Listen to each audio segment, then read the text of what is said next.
हद की प्राप्ति और बेहद की प्राप्ति। हद की प्राप्ति जैसे इनका सेवा का फील्ड है, तो सेवा के फील्ड में भी ये क्या कर रहे हैं, बड़े बड़े महल बना लो, बड़ी बड़ी गाड़ियाँ खरीद लो, हर कमरे में एसी लगा लो, मतलब जैसे बड़े बड़े बिजनेसमैन कह लो, लखापति करोड़पति, जैसे उनका रहन सहन होता है वैसी लग्जरी लाइफ जिए हैं ब्राह्मण। पूरे आपस में ही कंपटीशन हो, तो इतने बड़े बड़े प्रोग्राम करें, उसमें इनकी बहुत महिमा होती है। हेड ऑफिस में महिमा होने लगती है, इतना बड़ा जोनल इंचार्ज, बाप रे बाप, इतना बड़ा प्रोग्राम किया, मान शान चाहिए इनको।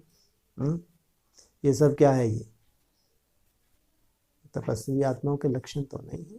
हाँ, बाबा सेवा के लिए मना नहीं करता, लेकिन पहले क्या बोलते हैं व्यक्तवाणी, पहले स्व फिर सेवा। जो स्वय स्थिति वाले हैं वो भी कम नहीं है, वो भी बहुत अच्छे सेवाधारी हैं। हाँ, लेकिन अधिकांश कैसे हैं, सेवा ही सेवा, सेवा के पीछे भागने वाले। ऐसी ब्राह्मणियां भी तो होंगी जो बहुत अच्छी उनकी अपनी सेल्फ अटेंशन देती हैं, अमृत वेला कभी मिस नहीं करती, कभी मिस नहीं करती, याद के लिए बहुत अच्छी चाहते। तो उनके पास क्या सेवा की कमी होगी, कितना सुंदर सेवा की उनकी रिजल्ट होगी। लेकिन ये सोने का हिरन इसके पीछे भागते हैं, स्वय स्थिति को छोड़ देती हैं, फिर उनकी अवस्था कैसी बनेगी। फिर कहीं मान शान नहीं मिला तो इनके चेहरे देखो, थोड़ा सा इनको लगता है कभी डिसरिगार्ड हो गया तो इनकी हालत देखो।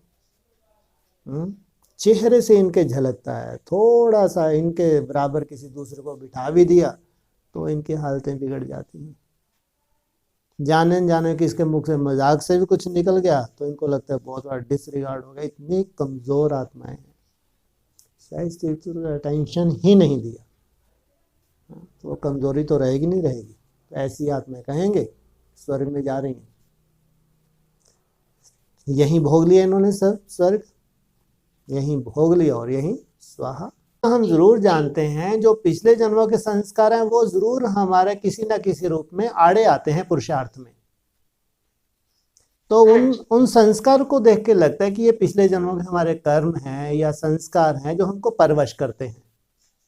ठीक है, फिर जितना हम बाबा को याद करते हैं, जितना निसंकल्प अवस्था की प्रैक्टिस होती है, उससे एक कंट्रोलिंग और रूलिंग पावर स्वतः, ये बहुत बड़ी साइंस है, इसमें कोई अंधश्रद्धा वाली बात नहीं। जिसके पास जितना निसंकल्प अवस्था की प्रैक्टिस होगी ना, उतना ही मन की कंट्रोलिंग पावर होगी। अब वो आत्मा चाहती ये कर्म नहीं होना तो उसके द्वारा वो कर्म होगा ही नहीं, क्योंकि मन कंट्रोल है उसके पास, डिसीजन पावर उसकी बहुत अच्छी हो गई। तो इतना पावरफुल कहते हैं विल पावर, माना इतना पावरफुल है उसका मन, वो जो भी डिसीजन लेगी श्रीमत पे अनुकूल ही होंगे। और कोई पर मत कहो या मन मत कहो, इसका तो कोई रोल ही नहीं। तो जब हमारे कर्म श्रीमत के अनुकूल होने लगे, उसके लिए तो योग बल चाहिए। तो कहेंगे जरूर पिछले हमारे पाप कर्म भस्म हो गए, क्योंकि पिछले पाप कर्म तो हमको दिखते ही नहीं है ना, कितने हैं कितने नहीं हैं। लेकिन जब पुण्य का खाता हमारा शुरू हो जाए तो हम कह सकते हैं कि पिछले पाप कर्म खत्म हो गए। माना पिछले जो हिसाब किताब थे उनका जो आत्मा के ऊपर एक इम्प्रेशन था, जिस वजह से हम आत्मा परवश हो रही थी, अब परवश होना खत्म हो गई। अब श्रीमत पे चलना उसको सहज हो गया। तो उसको चाहे तो आप ये कह लो हमारे विक्रम विनाश हो गए, या ये कह लो कि अब आत्मा इतनी पावरफुल हो गई, जो 63 जन्म का उसका संस्कार था वो ढीला पड़ गया, ढीला पड़ के धीरे धीरे समाप्त हो गया। अकबर शेर को राजा बताया,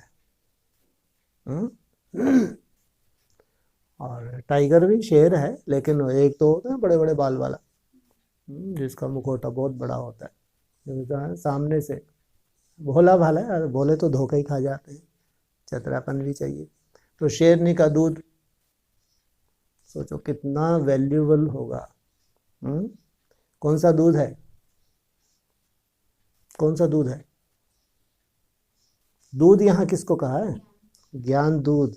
हाँ, जो ब्रह्मा है, जितने भी ब्रह्मा है नंबर, और ये क्या है?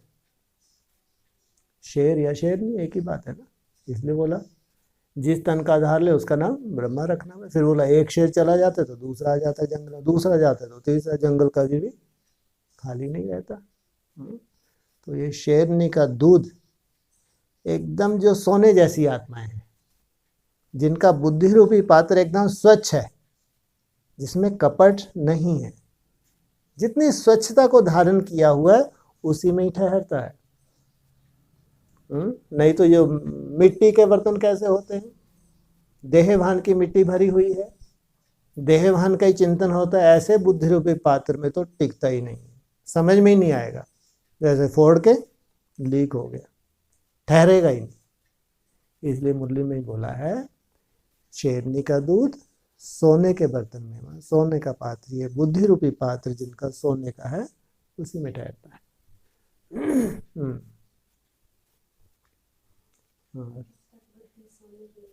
जब तक बुद्धि सोने की नहीं बनाई, ये क्या, ये बोलो कि सोने की बुद्धि का आधार क्या है? जो बाबा को याद कर रहे हैं उनकी सोने की बुद्धि है ही। ये हो नहीं सकता कि वो ज्ञान का किसी भी एंगल से डिसरिगार्ड कर दें, एंगल को स्वीकार ही ना, ज्ञान को स्वीकार ही ना करें। जो एक्यूरेट ज्ञान है या उसकी परिभाषा को स्वीकार ना करें, यह हो ही नहीं सकता अगर याद की पावर है तो। जिनके पास याद का बल नहीं है उनकी बुद्धि में बैठेगा ही नहीं, उनको फालतू बातें लगेंगी। तो आप लोगों के पास कौन सा एक बल है? तो तुम ये बोलती हो ज्ञान समझ में आ रहा है, छोड़ो छोड़ो मजा नहीं आ रहा, ऐसा कभी बोलती हो? फिर क्या कहेंगे? अगर अच्छा लग रहा है और धीरे धीरे समझ भी आ रहा है, इसको कहेंगे कि जरूर कुछ ना कुछ स्वच्छता हमारी मन बुद्धि में है, आ रही है, क्योंकि याद की मेहनत कर रहे हैं, याद कर रहे हो और स्वच्छता ना है, ये हो नहीं सकता, हो ही नहीं सकता। और यहाँ तो कौन सी ईंट बनने के चांसेस नहीं है? कौन सी ईंट? खंगर ईंट।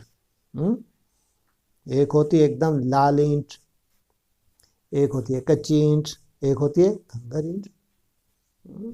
तो यहाँ तो खंगर ईंट बनने के भी चांसेस नहीं है। क्यों?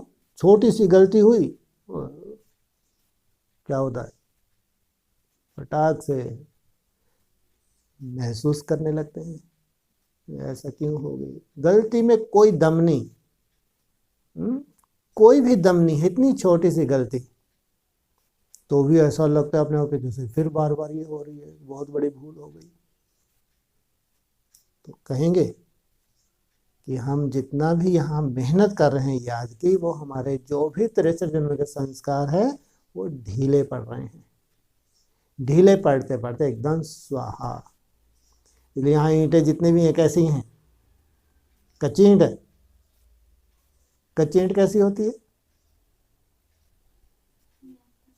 याद का सेक ही नहीं, भगवान का सेक उसके पास पहुंचता ही नहीं, याद अच्छी ही नहीं लगेगी, अंदर से आएगी नहीं, अंदर तड़पन ही नहीं होगी। जब सेक ही नहीं पहुंच रहा तो ईंट पकेगी? बिल्कुल नहीं। तो यहाँ तो हमको ऐसा लगता है कि करते इतना सुंदर तड़पते हैं, कब बाबा की बहुत सुंदर याद, कब अचानक हमारी बुद्धि को खींच ले, ऐसे भी तो अनुभव हैं अच्छे अच्छे। तो कहेंगे यहाँ तो बाबा कैसी ईंटें तैयार कर रहे हैं, एकदम बैलेंस वाली, ना कच्ची ईंटें हैं और ना खंगर ईंटें। तो ये तो जो नई सृष्टि की स्थापना होने जा रही है, तो ऐसी ही चैतन्य ईंटें चाहिए।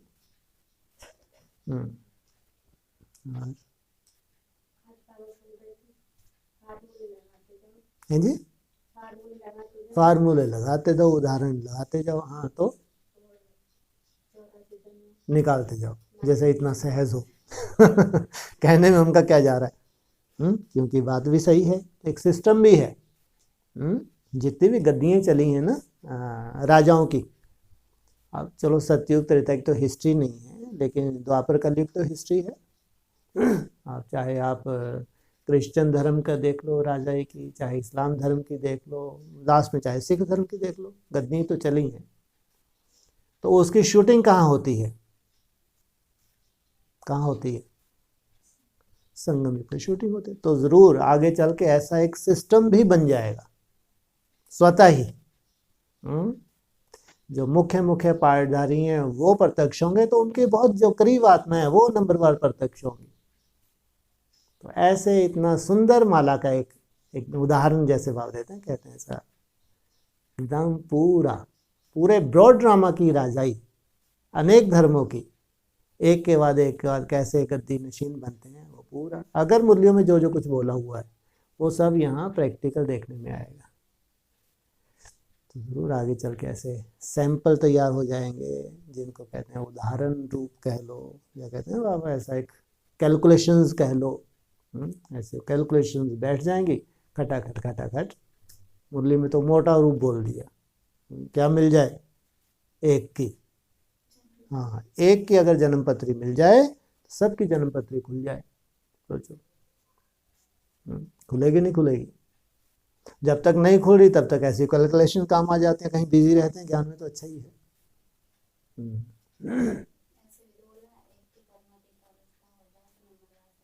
सबकी एक भी नहीं छूटेगा। एक की कर्मातीत अवस्था हुई तो समझो सब पास पास पास पास पास, बिल्कुल एक भी फेल नहीं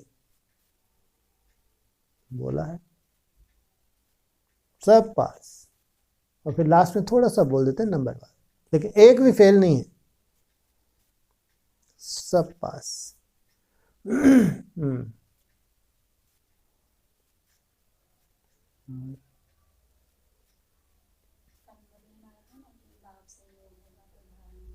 बाप से योग होगा तो धारणा होगी, ठीक है।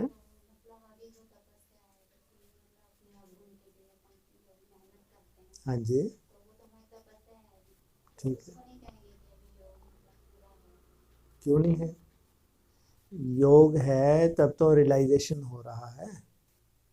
भगवान से अगर कनेक्शन ही नहीं है, वो आत्मा क्या रियलाइज करे? वो तो इतना देह अभिमान उनमें होता है कि सामने वाले में इतनी परख शक्ति होती है कि वो भी परख लेते हैं, झूठ बोल के अपना अस्तित्व बहुत अच्छा बना के रखना चाहते हैं। इतना मोटा रूप ब्राह्मणों की दुनिया में अच्छे अच्छे पुरुषार्थियों का। यहाँ तो हम अपनी छोटी छोटी कमियों के लिए बाबा को बार बार एप्लीकेशन लगाते हैं, कब याद की इतनी सूक्ष्मता आ जाए कि ये भस्म हो जाए, लेकिन टाइम लगता है। और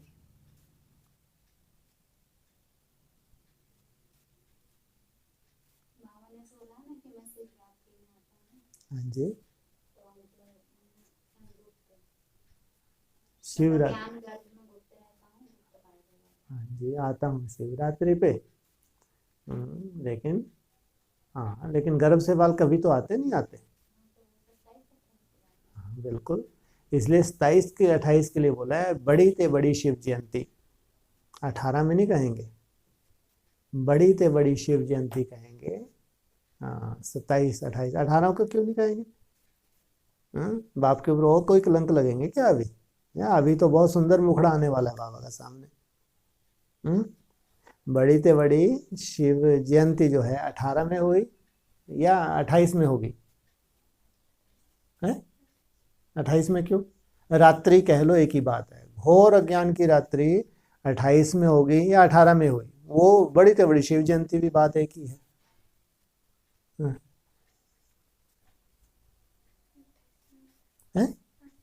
28 में बताई? अच्छा, क्यों क्यों बताई, क्या कारण?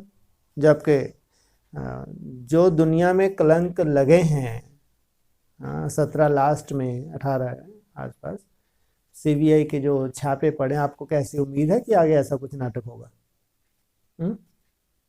फिर वो है हमारी एडवांस पार्टी के हिसाब से, वहाँ जो भी सीन आई, प्रत्यक्षता की सीन कहो या कलंक की सीन कहो, वो है एडवांस पार्टी के हिसाब से। लेकिन ये 27 में पूरे ब्रह्मा कुमारी के सामने भी परमात्मा शिव प्रत्यक्ष हो जाए। तो ये इसलिए बड़ी ते बड़ी शिव जयंती है 27 28। ब्रह्मा कुमारी जो नंबर सात्विक है, उनकी बुद्धि में भी बैठ जाए। और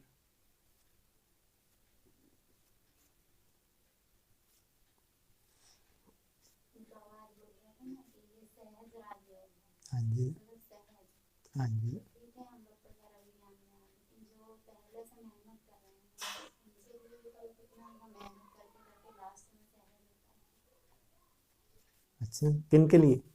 मतलब जो जो एडवांस पार्टी में रहते हैं, तो हाँ, वो तो कितने सालों से जुड़े हैं, उनको उनको पहचान है। जुड़े हैं, पहचान है, लेकिन क्या वो अमृत वेले उठते हैं, क्या अमृत वेले प्रैक्टिस करते हैं? अगर अमृत वेले उठते हैं, प्रैक्टिस करते हैं, सालों की अगर उनकी प्रैक्टिस है, तो बताया अंत में जाके सहज हो जाता है। सालों की प्रैक्टिस, अगर किन्हीं की ऐसी प्रैक्टिस है तो निश्चित रूप से उनका सहज होगा। अगर नहीं है तो ऐसा कोई भी आत्मा नहीं हो सकती। वो मुरली में बोला सबसे डिफिकल्ट सब्जेक्ट कौन सी है? याद। ज्ञान सुनना सुनना तो बहुत सहज है, लेकिन याद करना सबसे मुश्किल। भगवान के महावाक्य। इसलिए कोई भी आत्मा ऐसी नहीं होगी कि वो कितनी भी पुरानी की, हाँ उसने अगर प्रैक्टिस की है सालों साल, तो धीरे धीरे जरूर विकर्म विनाश होते हैं। या वही बात, मन इतना पावरफुल हो जाता है, इतनी कंट्रोलिंग पावर आ जाती है, सहज हो जाए कि मन ही तो है। याद में भटकता कौन? मन। मन की धीरे धीरे प्रैक्टिस होगी, एकाग्रता आ गई तो हो गया काम। हम्म, हाँ।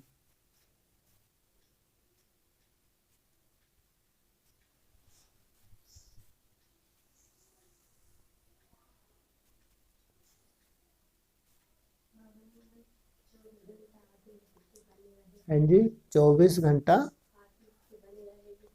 आत्मिक स्थिति बनी रहेगी तो 84 जन्म का साक्षात्कार हो जाएगा। बस फिर क्या? तब लो, 24 घंटे जब आत्मिक स्मृति होगी तभी तो होगा। उससे पहले तो कुछ भी क्या, उससे पहले हुआ क्या बताओ? उससे पहले क्या हुआ? मान लो चलो 24 घंटे नहीं, आपकी 75% होगी या 90% होगी, तो हुआ क्या? केवल आपको खुशी ही तो मिल रही है, एकाग्रता ही तो बढ़ रही है, और हुआ क्या? केवल आपको विकर्म नहीं हो रहे, सहज लग रहा है, ब्राह्मण जीवन में आनंद आ रहा है। दुनिया में ऐसा आनंद नहीं है, साधनों में ऐसा आनंद नहीं है जो आपको फोकट में मिल गया आनंद। और क्या मिला? हम्म,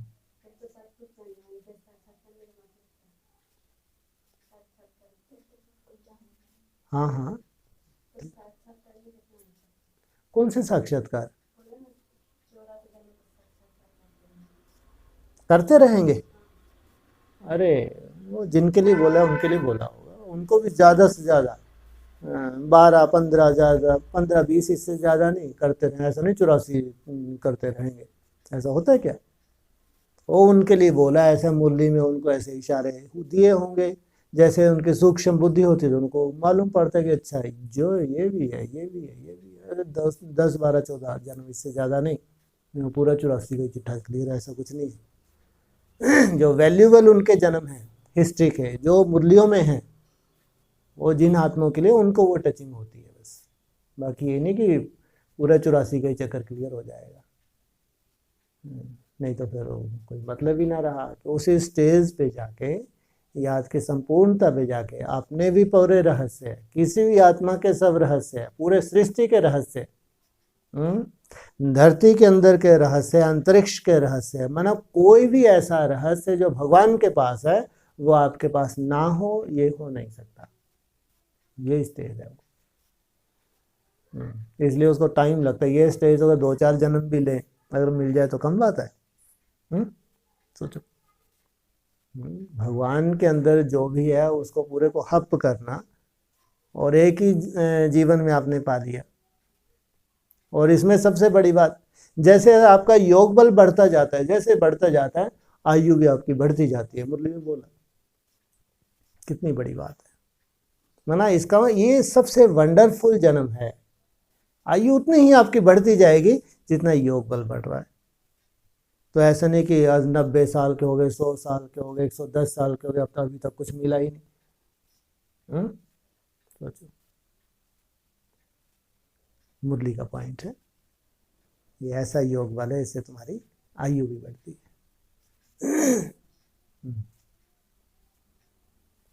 और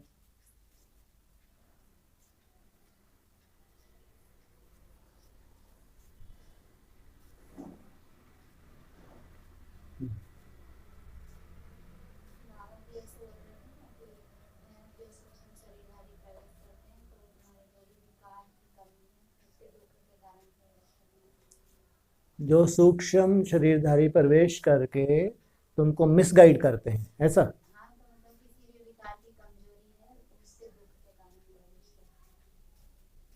ठीक है, तो तो मतलब जो सोलह प्रवेश करते हैं तो ये टाइम पे जैसे कोई बीमारी के वक्त में या कोई दर्द से इसको करते हैं तो एक तो जैसे कि डबल इंजन दे देते हैं। ज़्यादा चढ़ाई पे जाना है, कम समय पे जाना है तो डबल इंजन ले बेटा, एक तो बाप का इंजन, ये एक इंजन और एक्स्ट्रा ही खड़े हैं, ढेर इंजन जो प्रवेश होने के लिए तैयारी बैठे हैं वो तो डबल इंजन हो गया। एक तुम्हारे हिसाब किताब भी चुकते हो गए, ठीक है ना। और दूसरा उस आत्मा का कल्याण हो गया। सोचो कितनी बड़ी बात है। वो आत्मा प्रवेश है तो उस आत्मा का जितना हम याद कर रहे हैं उसकी भी गति हो रही है, हमारे साथ साथ उस आत्मा की गति होनी है। आपकी याद की स्पीड कम है तो उतना लंबे समय तक उसको आपके द्वारा अपने विक्रम विनाश करने हैं। आपकी याद की जितनी मेहनत करते हैं आप उतना जल्दी उसको भी मुक्ति मिल जाती है, आप भी मुक्त हो जाते हैं। तो ये तो हिसाब किताब ही है। लेकिन बाबा ने ये बोला है कि सूर्यवंशियों में ऐसे नहीं के बराबर है, वो तो ज़्यादातर उमंग उत्साह बढ़ाने वाली है, ऐसा छोटा मोटा पेपर के रूप में आ सकती हैं, ज़्यादा सूर्यवंशी में कोई ऐसी सोल प्रवेश नहीं कर सकती जो अर्थ का अनर्थ करवा दे। नहीं तो सोचो कैसी कैसी लीला चल रही है ब्राह्मणों के संसार में। तो ऐसा जो आत्मिक स्मृति की बहुत प्रैक्टिस करते हैं उनके साथ कभी भी नहीं हो सकता, कभी भी नहीं। हाँ ऐसा छोटा मोटा पेपर के रूप में हो जाए वो कोई खास बात नहीं, लेकिन कभी भी नहीं। जो जितना आत्मिक स्मृति प्रैक्टिस करते हैं उनको कभी भी कोई सोल मिसगाइड कर नहीं सकती। छोटा मोटा पेपर हो सकता है लेकिन कोई मायने नहीं रखता। और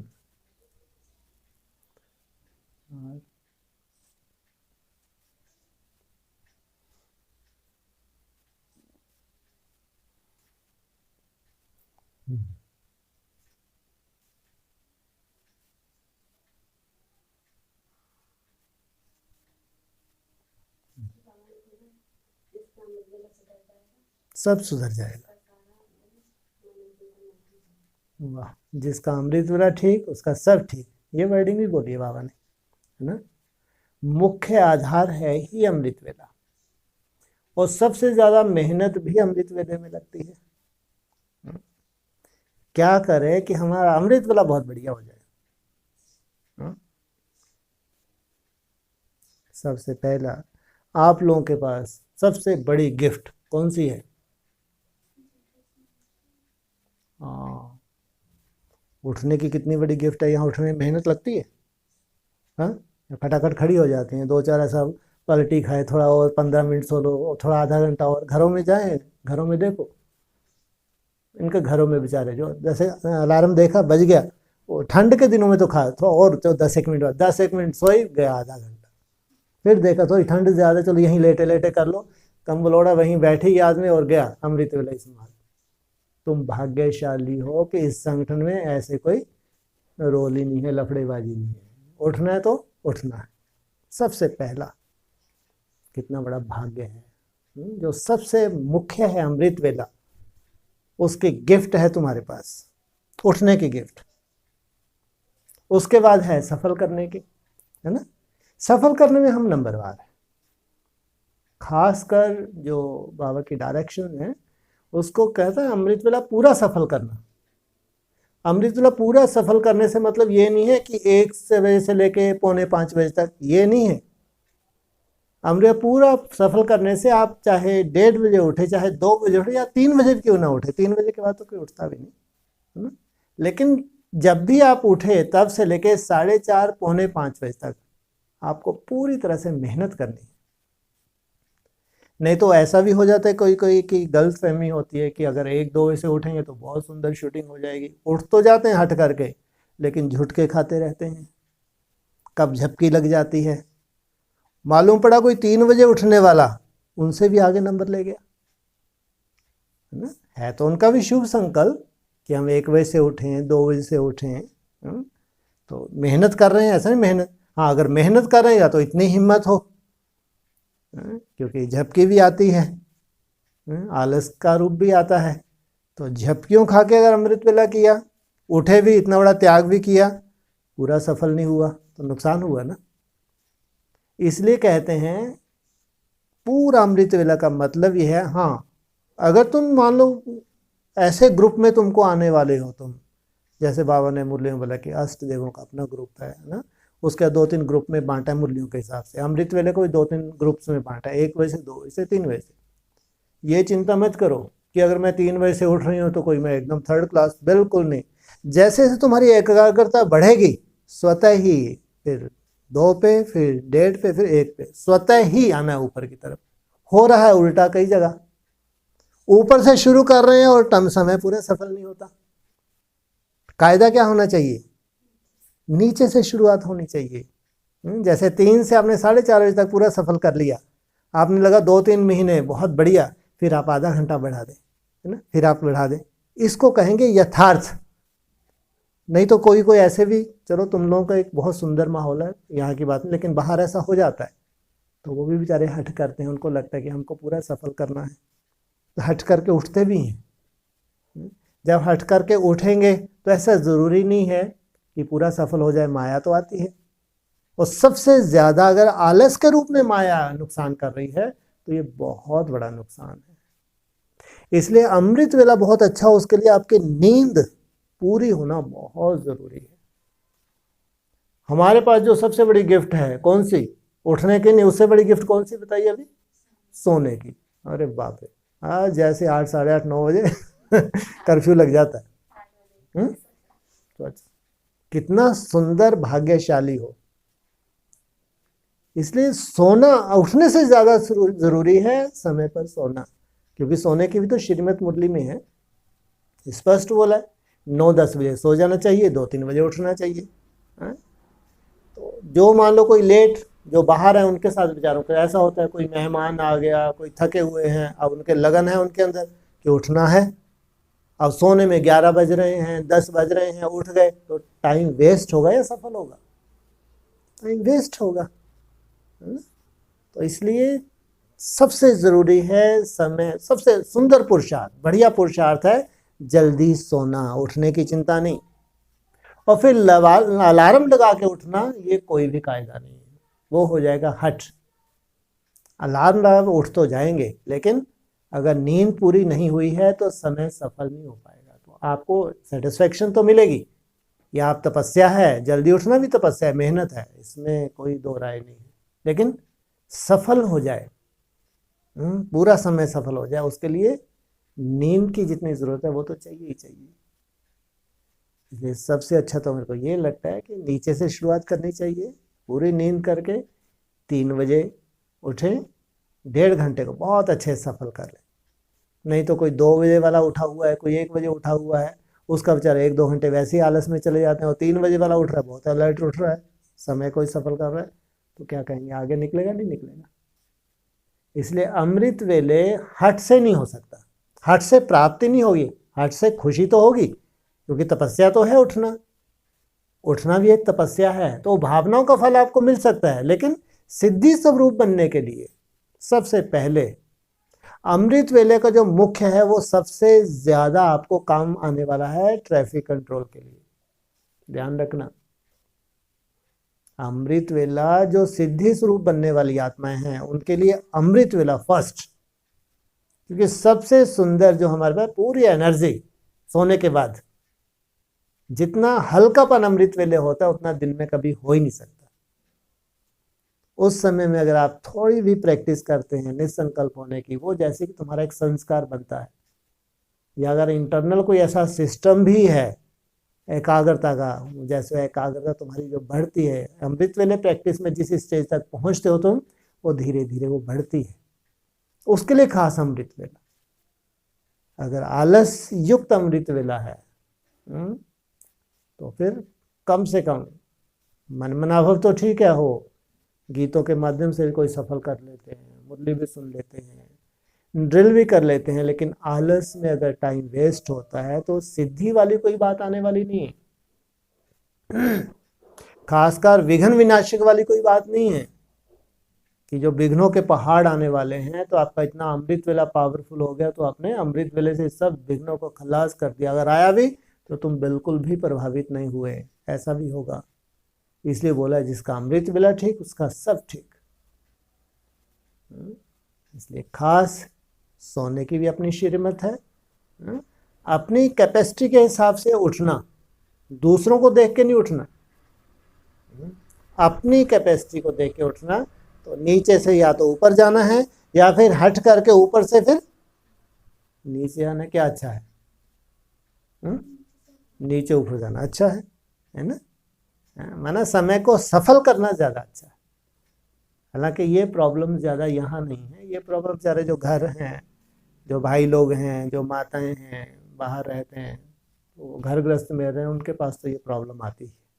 इसलिए उनको भी ज़्यादातर यही बोलते हैं कि आप लोग सोने का अपना सिस्टम बना लें, उसमें कोई भी किसको कॉम्प्रोमाइज़ नहीं। कोई रिश्तेदार भी आ गया उसको मालूम होना चाहिए, अरे बाप रे इनका तो सोने का टाइम हो जाता है भाई, इनको डिस्टर्ब ना करो। ऐसे सिद्धांत होने चाहिए। अगर कोई सिद्धि स्वरूप बनना है तो अमृत वेला पावरफुल करना बहुत ज़रूरी है। ओम शांति।